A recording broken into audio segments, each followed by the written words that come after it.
அனைவருக்கும் சகோதரராக நாங்கள் வாழ்ந்து கொண்டிருக்கிறோம். அது பல பேருக்கு தெரிவதில்லை. அதுதான் வேடிக்கையாக இருக்கிறது. எங்கே நுழைந்து விடலாம் என்று சில பேர் நினைக்கிறார்கள். எங்கும் நுழைந்து விட முடியாது. இது எட்டு கோட்டை எவராலும் தகர்க்க முடியாது. அன்றைக்கு சொன்னார்கள், புரட்சி தலைவர் துவங்கினான் 100 நாட்கள் கூட ஓடாதென்றார். அவர் உயிருள்ளவரை அவர்தான் தமிழ்நாட்டின் நிரந்தர முதலமைச்சர். அதற்கு பிறகு அம்மா, அதற்கு பிறகு இன்றைக்கு தளபதி இதை துவங்கி இருக்கிறார். அவர் இருக்கும் வரை அவர்தான் தமிழ்நாட்டுடைய நிரந்தர முதலமைச்சர். அதை யாராலும் மாற்றி காட்ட முடியாது.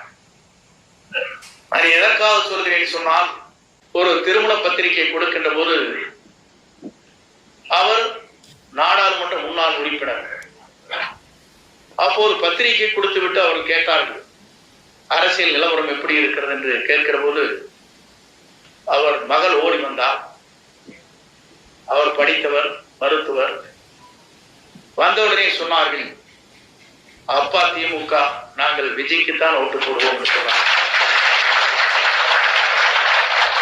அங்கிள், அவர் வந்தா மட்டும்தான் நாடு நல்லா இருக்குன்னா, நான் மட்டுமில்லை எனது தாயும் அதைத்தான் சொல்லுகிறார் என்று அவரிடத்தில் கையை பிடித்து இழுத்து காட்டினார்.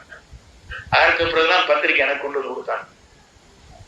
எது வித்தியாசமாக இருக்கிறது என்று என்னிடத்திலே அவர் சொன்னார்கள். வித்தியாசமாக இல்லை, நாளை தமிழகத்தை ஆளப் போவதுதான் தளபதி என்பதற்கு நீங்கள் கவலைப்பட தேவையில்லை.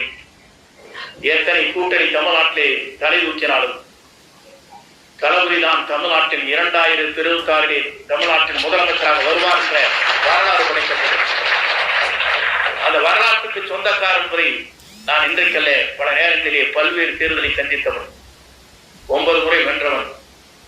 எனக்கு தெரியும் அரசியல் களம் எப்படி இருக்கிறது என்பதை என்னால் புரிந்து கொள்ள முடியும்.